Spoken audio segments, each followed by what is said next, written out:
Okay, so I just started a club that goes against doing anything in order, and I'm asking you to join me in the fight against linearity. I've been super busy planning my club's first meeting. Oh, I forgot to call the caterers! On Domino's, may I take your order? No, you may not! So inconsiderate. Do you ever enter a room and just f***ing hate it?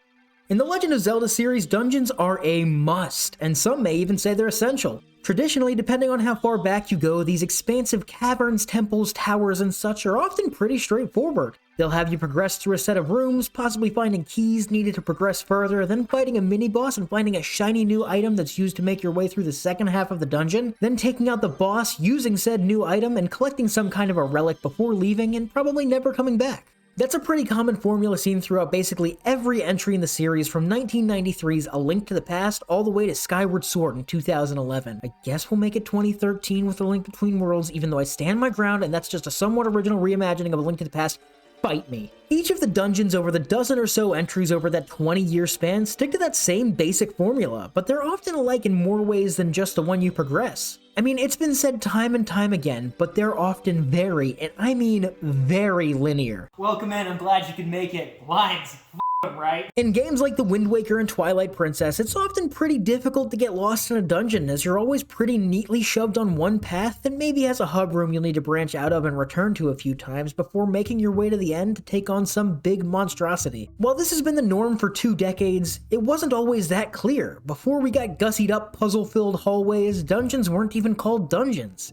They were labyrinths, and I must say, they were beautiful. And don't even get me started on cereal boxes. Say what you will about the original Legend of Zelda, but I doubt people are lining up to say that it's aged well. The hardware limitations led to a lot of silly, artificial difficulty and many absurd and outright ridiculous puzzles. One thing this game did do right, however, was the labyrinths. These animal-shaped clusters of rooms are still incredible to this day. They're each elaborate mazes full of engaging and difficult puzzles and waves of tough enemies swarming you at all times. And due to the nature of this game, it's not always clear where you're supposed to go next. It's very easy to get lost if you're not using a walkthrough like a little bitch. The feeling of exploration and getting lost that this game conveys is what makes it truly beautiful, because God knows it wasn't the graphics. Whoa, nice graphics! I'd like to get my hands on that game! While it's very different from every game that succeeded it, I must say that it's still a ton of fun to explore the true maze-like dungeons like Death Mountain or the Lion Labyrinth. In all honesty, mazes are just really fun to explore. Oh, we've got a question in the back? Hey, without lines, aren't we just gonna end up lost all the time? That's exactly what big lines would want you to think. Mazes are fun, I swear! While I love the ideas behind the dungeons in Zelda 1, they still do several things that I really dislike, mostly in the form of rooms that can only be progressed through if you do one super specific thing. This is normally seen when the game has you push one particular block in a specific direction, and it's so lame, but that's that classic NES charm that I mentioned earlier. Unfortunately though, these block puzzles have been a staple in the series since then, and I don't know about you, but I've yet to meet one person who actually enjoys block puzzles in Zelda games. These guys and other equally slow and annoying puzzles are never what makes a good dungeon great, but they can be what makes a bad dungeon bad. Now, I'm not saying that all puzzles are bad and don't add to the amazing experiences that they're put in. I mean, they can be the highlights of a dungeon, but when players are restricted to one concrete solution to progress, it can really bog an area down. Now, I don't know about you guys, but I hate lines and puzzles. Parking lots are like my biggest fear, so I just leave my car on the sidewalk. So when the Zelda team set out to craft a new experience that tapped into that same adventurous spirit as the first in the franchise, we got one of the greatest games of all time in The Legend of Zelda: Breath of the Wild. This game took the open-world adventure genre and masterfully refined it in every way, and while it's already been lauded as one of the greats of all time, there have still been a few complaints that have been ringing loudly for years now. With its sequel, Tears of the Kingdom, launching in a few months, it seems that everyone's requesting the same handful of tweaks and changes on repeat, like that new song I just found that I'll hate in a week. More enemy variation, a better weapon system, a more fleshed out story, and of course, the return of traditional Zelda dungeons. Now, I get where people are coming from with each of these, and I'm not saying that anyone's wrong for wanting any of these things I just listed, but when I look at Breath of the Wild's Divine Beasts, I see the ugly yellow-brown framework of something with more potential than I can fathom. Alright, let's go ahead and get into the nitty-gritty. This is a circle. It is your best friend now. Nothing linear about it. Alright, everybody take one, pass it down.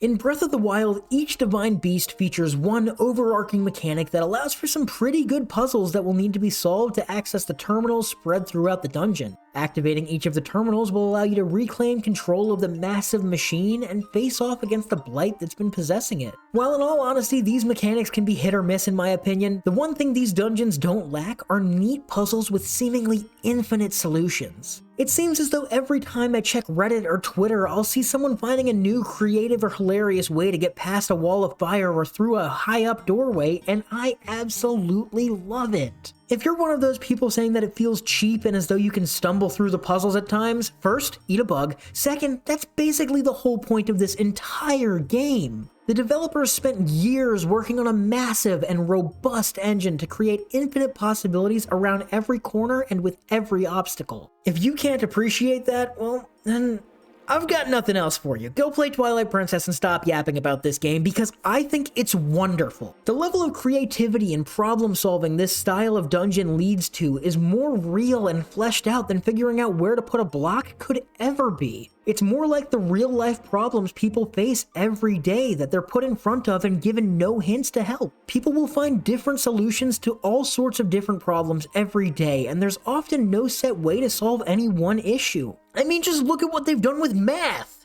Man, they're even trying to corrupt our children. I mean, look at what they're teaching them. This is disgusting. We don't use this symbol here. That's more like it. So if the design and puzzles within the Divine Beasts are so good, then why do so many people still hate them? In reality, the answer is probably just that people despise change, and jumping from Skyward Sword to Breath of the Wild is like chugging 4 gallons of change in 30 seconds, but it could also be that they just look disgusting. So answer me this, where would you rather be right now? Come on, don't be shy. You're not picking Baruania, you're picking the Ancient Cistern. I must say that there's something to being immersed in a unique environment that creates a greater attachment to an area than something repetitive and boring could ever dream of. But if you like repetitive and boring though, don't worry, Breath of the Wild has you plenty covered. I mean, there's a clear reason that people love the Arbiter's Grounds or the Shadow Temple, and it's not just because they're both old places where a bunch of people died, it's because those dungeons are incredibly strong thematically. These two and many others are beloved because of the rich designs that stir up emotions and immerse players within them. Running through the Spirit Temple feels like I'm in the Mummy, and trudging through the Forest Haven brings me back to when I would run through the woods as a kid, and it feels really special. Yeah, you see, Breath of the Wild wouldn't touch this with a 40-foot cattle prod. Or would they? Alright, next matter of business. You guys see this right here? It's cute, right? A lovely drawing of a beautiful young woman in a dress. Wrong! You just got tricked by a bunch of lines! Now this right here, this is what I'm talking about. This is what we need. One of the highlights of Breath of the Wild is Hyrule Castle. Whether it's a dungeon or not is debatable to some, but you get a map the same as you would in the dungeon, so despite it following an entirely different formula than the beasts, it counts as a dungeon in my book. I love exploring this castle. It feels like I'm exploring a medieval temple overtaken by evil, and it achieves immersion and constantly makes me feel like an intruder sneaking through castle towers. All that I'm asking is why didn't they do this 4 more times instead of those bland divine beasts? I see how it could be very difficult to develop, but this game was already delayed a bunch of times. Would it have really hurt it to postpone a little longer to make 4 full-fledged dungeons like this one? I mean, the themes could be so clear as well. Give me an icy wind dungeon, a fiery volcano dungeon, a water and electricity dungeon, and then an ancient desert temple. I mean, it's right in front of you. They could even keep the formula of seeking out kiosks to unlock bosses if they were so married to it, but if we were able to explore more engaging areas multiple times, it could have made the best game of all time even better. Alright guys, so that's the trick. In order to get more people to join our club, we just need to put circles in dresses. Then nobody's gonna respect lines. So in May, when Tears of the Kingdom finally releases. I'm not going to be praying for traditional Zelda dungeons. I'm instead going to pray that they've evolved the groundwork laid out by its predecessor. The free reign to explore and solve puzzles at whatever pace someone may prefer made the experience feel very nice, but they desperately lacked memorability. I personally can only remember a handful of puzzles off the top of my head, but the mechanics of each beast has stuck with me clear as day, and that will need to be capitalized on again. I mean, sure, we've seen dungeon mechanics go wrong in the past. Yes, I'm talking about you, Water Temple, but I'd like to think that a mechanic wouldn't be forced if it wasn't fun anymore. While we're on the topic of making things fun, we need more enemies in these dungeons, and with independent themes and area designs, unique enemies running more rampant shouldn't be an issue in my eyes. So while there are changes to be made, I don't want traditional dungeons. As much as I love Dragon Roost Cavern and the Deku Tree, I feel that the series has evolved past them and their linear structure for the better. So all in all, while classic dungeons may have been a part of what made me and probably many of you into the Zelda fans that we are today, Breath of the Wild and hopefully Tears of the Kingdom have been evolving the series for the better. Having open dungeons such as those in the most recent entry makes for more enjoyable independent experiences compared to truly linear ones, such as those in older games, and if we're given more of the same with a fresh coat of paint on each one, I hope that I'm not proven wrong. Alright, and that concludes our first meeting. Thank you guys all for coming out and showing your support in the fight against linearity. Yeah, lines. Lines, yeah! Yeah, would you guys look at that? I actually got everything I wanted to get done in order. Damn it!